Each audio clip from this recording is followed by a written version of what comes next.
used the title of my talk as a catch-all, Neandertals, Human Evolution, Stone Tools, because I just wanted to catch everyone's attention. Vindija Cave is known for its Neanderthal finds, and I quite naively stepped into the middle of a debate regarding the interpretation of those finds when I agreed to use these stone tools for my master's thesis. So I will come back to that debate a little bit. Right now what I want to do is give you a little bit of a background of why the Paleolithic Archeology of Vindija Cave is important in terms of human evolutionary history. Also, number two, why the interpretation of the materials is debated. And number three, where I stand on that debate, having conducted the research for my master's thesis. So, ever since the discovery of the first Neanderthal skeleton in the Neander Valley of Germany in 1856, the relationship in evolutionary terms of modern humans to Neanderthals has been pretty hotly contested and debated. It's also been one of the driving questions in anthropology. Moving into the more modern era, the relationship actually still stands as one of the big questions, one of the major questions in paleoanthropology and European archaeology. We've certainly moved beyond the conception of Neanderthals as cognitively challenged brutes, lacking in language and the capacity for symbolic thought. In fact, we know now from the archaeological record of much of Europe that Neanderthals behaved very much like modern humans, but in some ways also distinctly different. In 2010, as you can see here on the cover of Science, the Neanderthal genome was successfully constructed, or reconstructed, I should say, based on samples of six ancient DNA samples taken from 6 Neanderthal specimens across Europe. 3 of those, incidentally, are from Vindija Cave, the 3 pictured here on the cover of Science magazine. The others come from Mezmaiskia Cave in Russia, El Cedrón in Spain, and the actual original Neander Valley finds from 1856.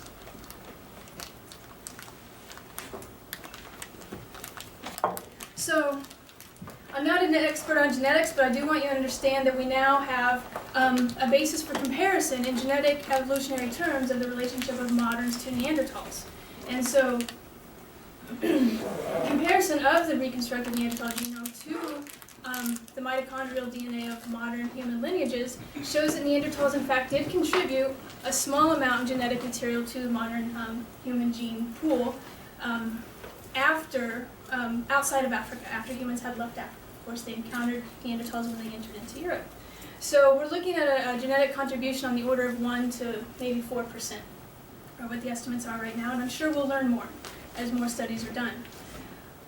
But what matters in archaeology, right, is behavior, right? Stone tools is how we learn about behavior in the past, in the Paleolithic period for the most part. And while we now know that Neanderthals and modern humans did interact, that they did encounter each other, that there is temporal and spatial overlap, at least in some regions of Europe, what we don't know is what that interaction actually looked like. Biological lineages, of course, gene flow happens on a basis of on the generation scale, right? But behavior through cultural transmission is affected laterally, from person to person. It can even be the influence can even be felt without the actual direct contact of Neanderthal populations and modern human populations. So what you're looking at here is the Neanderthal range in the general area of Europe about 45,000 years ago. Essentially, what we have, and I'm breaking this down, a lot of variability here, but I'm going to talk about it in the most general terms, that 45,000 years ago, you have, there's a division in the cultural repertoires or inventories with Neanderthals constructing what we call a middle Paleolithic technology, which is distinctly flake-based stone tool production. And modern humans who construct a blade-based stone tool inventory, and also include bone tools, for example, these here. So this division holds for the most part until we see about that time period when about 45,000 to 35,000 years ago, when we have the potential for direct contact and these two populations. So, go back. For about 200,000 years, Neanderthal populations in Europe had been remarkably consistent in their stone tool production with the Middle Paleolithic industries. Beginning about 45,000 years ago, perhaps coincidentally when modern humans are known to have appeared in Europe, Neanderthals start to change their behavior drastically. Suddenly we see a fluorescence on the European landscape of what are now called transitional industries. So there's a fundamental change in the method of construction of stone tools, and these are three of the sort of predominant industries that have been recognized to now. So we have the Châtel-Perronian in Iberia, the Aleutian on the Italian peninsula, and the Silesian, which is here in the Pannonian Basin and along its margins. In addition to stone tool, a change in stone tool reduction strategies, we also have the appearance of ornamentation and bone tools in these transitional industries. And in the case of the Silesian, we have these distinctive stone tools called bifaces. And these are important, we'll come back to these later. So if you think of culture in a Darwinian sense, and you think of it as an extrasomatic means of adaptation to the environment, why suddenly, after 200,000 years of stasis, do Neanderthals change their cultural inventory? Something in the environment has changed. In broad terms, the appearance of modern humans may be considered to be that sort of changing, driving sort of force in that change. And again, contact need not happen directly, but rather transmission can occur at a distance through influence. In modern humans, so what we're lacking is a chronology. We don't have a tight chronology for this particular time period, looking at about 45 to 35,000 years ago. What we do know is that modern humans entered Europe about 45,000 years ago, likely via the Balkan Peninsula, and entered Europe using riverways like the Danube as highways of sorts. The earliest evidence of fossil skeletal evidence of modern humans is found at Oase Cave here in Romania, right there, and that's about 45,000 years ago. And the latest dates on Neanderthals, the most long persisting populations of Neanderthals, appear to be here at Gorham's Cave in Gibraltar and at Vindija Cave in Croatia. And those are dated to roughly 30 to 35,000 years ago.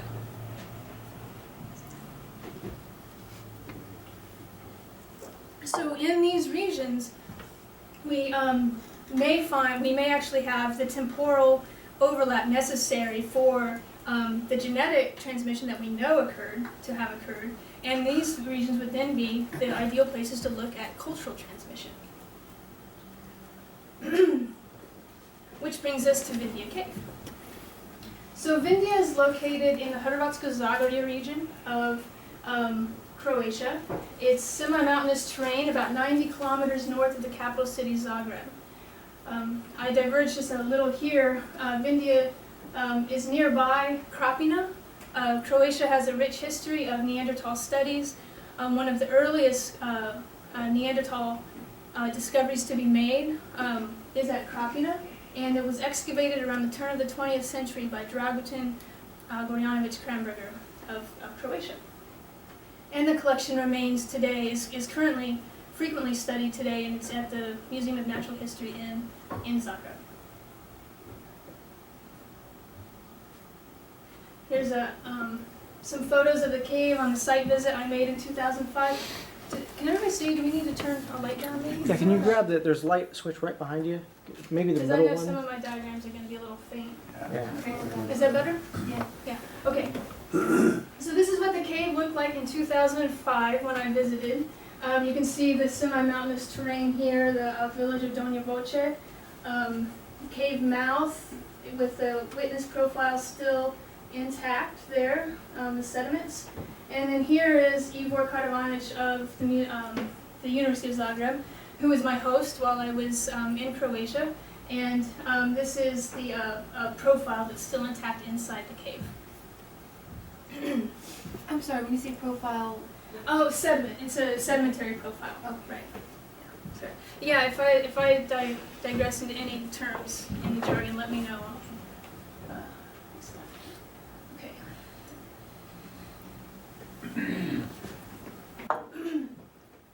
So Vindija was excavated in 1974 to 1986 by Mirko Malez of the then Yugoslav Academy of Arts and Science and Art, and also the Quaternary Institute of Paleontology and Geology in Zagreb, which is where the collection is housed today. Malez, and that's also, they generously provided me with these excavation photos. This one here I particularly like, of Malez standing in front of the cave before the excavations actually got underway. I think if you compare where he's standing here to here, you can see that a massive amount of sediment was removed from the cave very, very quickly. This, for example, would have been the layer he was standing at. There have been a lot of criticisms of Malez's excavation techniques. They certainly weren't up to modern archaeological standards of the time.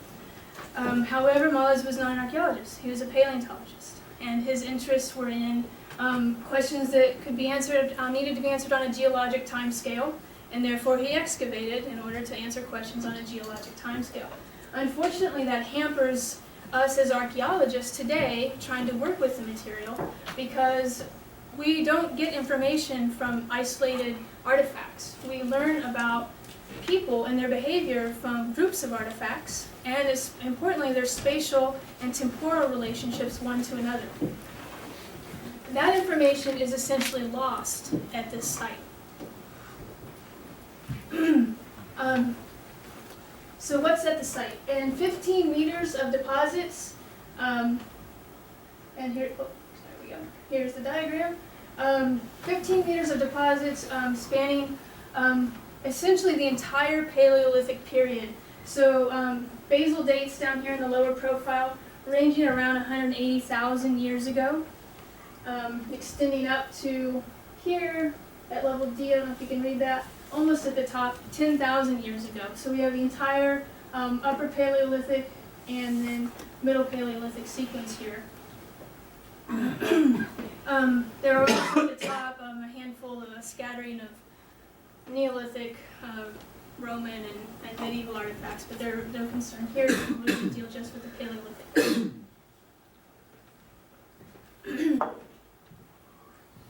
So Malez's goal were to reconstruct the Paleolithic climate through characteristics of the sediments and also through the characteristics of the animal communities found within each layer. So you can see here he's labeled which species of cave bear, specifically looking at cave bears at this location. But in terms of archaeology, because there's archaeology in the cave and Malez encountered archaeology, in terms of the archaeology, as I said, as I said down here, we have mostly Middle Paleolithic tools, not a question. And up here, we have Upper Paleolithic tools, not really a question. The real question is here in complex G. In level G3, a sizable assemblage of Neanderthal fossils was found, about 50 specimens, if I remember right. And they were in association, as expected, with typical Middle Paleolithic assemblage. But level G1, a tiny little stratum right here is a bit of a conundrum. Another smaller inventory of Neanderthal fossils was found in level G1, and this time not in association with a Middle Paleolithic industry, but rather in association with what has been considered in the few articles that have been published about it, a mixed industry. An industry, a tool industry that encompasses both Middle Paleolithic and Upper Paleolithic types, including bone tools, which are considered to be diagnostic of those first modern humans to enter Europe, carrying what's known as the Aurignacian techno-complex or industry. So level G1 is a puzzle, so to speak. Now, I said I stepped into a debate.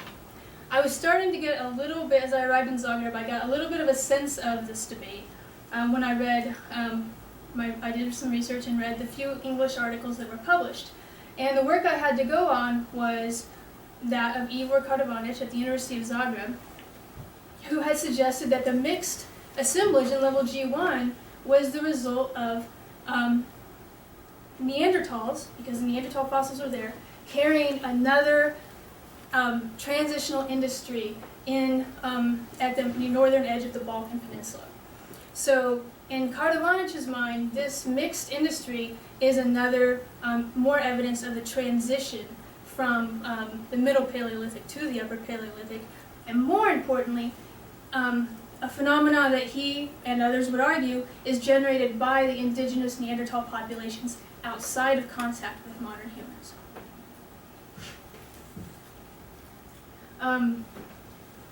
Others have suggested that perhaps this mixed assemblage is exactly that, what it is, in that there are Middle Paleolithic layers here and Upper Paleolithic layers here, and that natural processes have brought these artifacts into stratigraphic association, and their association in the same strata therefore has nothing to do with behavior. It's not an indication of behavior. Rather, it's simply natural disturbances to the cave sediments, which of course would disturb the artifacts contained within those sediments as well. So, one other advantage I had, though, being in Zagreb, that those working from outside Croatia did not have, and thanks especially to the training I received here at KU, I was able to read Malez's numerous publications in local and regional texts.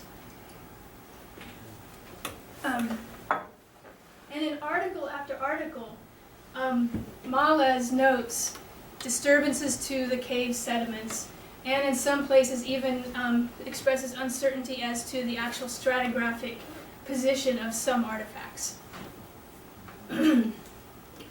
So, given what I was learning about the debate, and armed now with the knowledge that the excavator Malez also had some concerns about some of the cave deposits, I completely scrapped my original research plan, then and there. It was a couple of days of panic, and then I decided to designed a test, basically a study to test the stratigraphic integrity of the cave deposits. So really this thesis is not about stone tools at all. It's actually about site formation and processes in caves, and how do we learn about behavior in the past. Priorities upon excavation are to establish the contextual integrity of your archaeological finds. As I said, Malez excavated only rapidly, without modern archaeological techniques, and he recorded the finds of his artifacts, the stone tools that I used, only by their vertical provenience, so what stratum, geologic layer they came from inside the cave. So that relationship was the only relationship to be examined. In addition to the published accounts, I also had access to the field journals, 12 years of field journals kept by the excavators of the cave. And so what you see here in this entry from 1980 is a list of artifact catalog numbers. So each one of these numbers represents an artifact. and then some notation regarding what level it came from, a new label if it's going to get one, or an old, and also some spatial data, which is great, which means I can mine this for spatial data in the future. I haven't yet. It was outside the scope of the thesis. But, and then importantly, right here, Criotabatia. Here. Here it is again. Here it is again. In a notation that these artifacts come from a disturbed context. Crioturbatia refers to cryoturbation in English, and this is a suite of geophysical natural phenomena or processes that will actually, that are common in cave deposits in the presence of extreme cold. So keep in mind that this is the Ice Age of Europe. There are very likely alpine glaciers within 100 kilometers of Vindija Cave at times. And cryoturbation, the disturbance of the sediments, would be expected in these paraglacial environments. And what I'm talking about are processes like frost heave, or ice wedging, or solifluction, which is the mass wasting of sediments on top of liquefied sediments on top of frozen ground. Very common processes in this type of environment, but also pretty devastating to the integrity of the archaeology and the cave sediments themselves. So, in order to test the stratigraphic integrity of the site, I decided to do a refitting analysis. It's a very simple technique. It's time-consuming for certain, but it's very simple. Basically, because the production of stone tools is a subtractive process where blades here or flakes are removed from a core, it's possible when you collect the debris to reconstruct the whole from the disarticulated pieces, and like a 3D puzzle. Refitting is immensely useful in archaeology. It can be used on anything that breaks or becomes disarticulated. And in this case, I chose all of the stone tools from every Paleolithic layer at the site. And so I grouped them. There were a total of 1,276. And I grouped them into categories based on their material type, just quick macroscopic analysis, quartzites over here, cherts over here, tufts, etc. And then within each material group, I worked systematically to put each piece, refit it to another. And you see here some examples of what I was able to find. This is a blade refitting to its core, or the original nodule from which it was removed. Also, the missing pieces between the blade and the core on this edge indicate pieces that should be at the site but were not recovered. They were either taken away by the inhabitants or they weren't collected during excavation. Here, a flake from a cobble core. Here's another sequence of blade removals. A broken modified flake tool here. This is a broken orignation blade. Another broken tool. Another sequence in flake reduction here. And another broken tool. So simple as it is, it's pretty informative with regard to site formation. Out of 1,276 pieces of stone, I found 29 refit sets, and of those 29 refit sets, 64 artifacts were included. Now I know that doesn't seem like a large number, but what matters is not how many of there are, and by the way, that is about 5% of the actual stone tool assemblage. But what matters is their vertical distribution. So in this graph on your left here, we have the geological layers of the cave, and this is not to scale, of course. And down here we have refit sets 1 through 29. Each of these lines represents a refit of 2 artifacts or more that connects different layers. So, for example, here refit set 18 had 3 pieces, and one came from level K, one came from level G4, and another came from level I.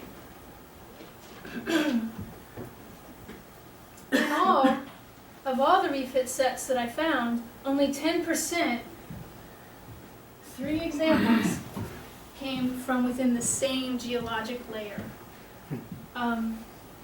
Almost half of the refitting sets actually are separated, as you can see, by more than one geologic layer. Now you might ask, what does that mean in terms of distance? And I would answer, it doesn't matter. Number one, I can't know that because of the recording techniques that Malez used. We don't know across the cave site how thick any of these deposits actually were. We know how thick they are in a couple of mapped locations. But what does matter is that these geologic layers are the very boundaries by which we group artifacts into meaningful behavioral units for analysis. And if we are seeing, the refitted data clearly shows that there is considerable vertical displacement of artifacts at Vindija Cave. So, level G1 in particular, the transitional industry in some propositions, characterized by bone tools, several of which are diagnostic to the ordination industry of modern humans. I'm sorry that the lighting is not so clear on this. Down here we have a couple of typical Middle Paleolithic tools. We have a couple of more ordination and Upper Paleolithic tools. These could go either way, middle or upper. And then this one here, a distinctive artifact type diagnostic of the Siletian. So what's evident from the refitted data is that in level G1 we have material from multiple cultures mixed in the same level. Brought together, most likely by natural processes. And we have a word for this situation in archaeology, and it's called a palimpsest. The residues, material residues of multiple occupations or events, all within in the same context, in this case the same geologic strata.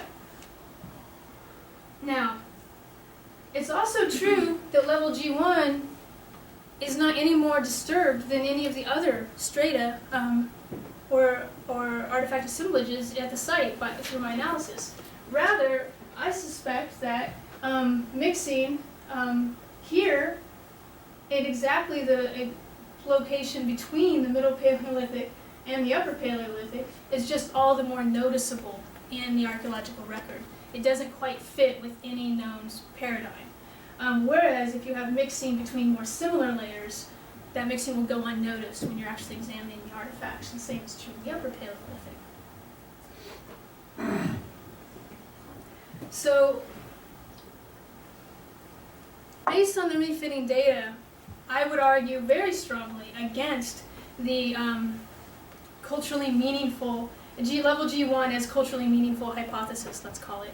And I would argue strongly for disturbances by natural processes, and therefore, in some ways, what's considered to be artificial, non-behavioral or cultural mixing. However, from that very same data, I would also argue that at this location and at this time, something very significant is happening with the material culture in the region. So let's go back to the transitional industries. I mentioned the Siletian, which is located in the Pannonian Basin, and Vindija Cave, of course, is going to be right there on the very edge of the Pannonian Basin as well, fairly well within the Siletian cultural area. What we seem to have in this G1 palimpsest is the residues of at least two distinct cultures. The Siletian, characterized by the presence of this finely worked biface, which incidentally is of probably the highest quality stone material found inside of all the tools in the cave. This is imported from, it's radiolite, it's imported from Hungary. We also have the diagnostic artifacts of the ordination in the same location. And then again, here's that Neanderthal mandible that was found in the same geologic layer. And incidentally, that mandible, has been directly dated by radiocarbon to about 34,000 years ago. So this is the evidence that Neanderthals persisted in this region much longer, perhaps, than other areas of Europe.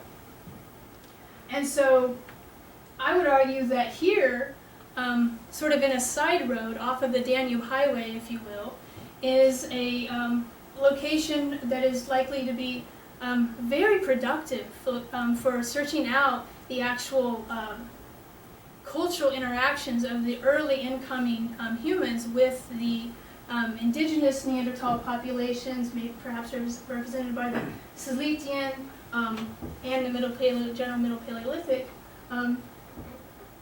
and that Vindija Cave is not the venue by which to explore this question, but that other sites along the margins of the Pannonian Basin, possibly within Croatia, may well be productive areas to look for evidence of that cultural interaction. And we can actually pin down what was happening between when Neanderthals and modern humans met, because we know that they did in this region, based on the presence of certain index fossils. We just don't have a good sense of the time depth at this time. So what is necessary is to find and excavate sites which, with modern techniques, to understand the spatial and stratigraphic relationships of these different assemblages, and to perhaps identify what the drivers of change are. Did the Neanderthal populations, was the Silesian simply a internal response of indigenous Neanderthal populations to unknown, as of yet unidentified forces, or is it an influence of the incoming modern humans? What were those processes like? And I think that I would just conclude by saying that Vindija Cave I would leave off of the radar for that particular question, but there is productive work to be done in the region yet, and it may be one of the hot spots for looking at that interaction between modern humans and Neanderthals. And with that, I just want to thank everyone who was on my committee and who hosted me in Croatia, and I'll take questions.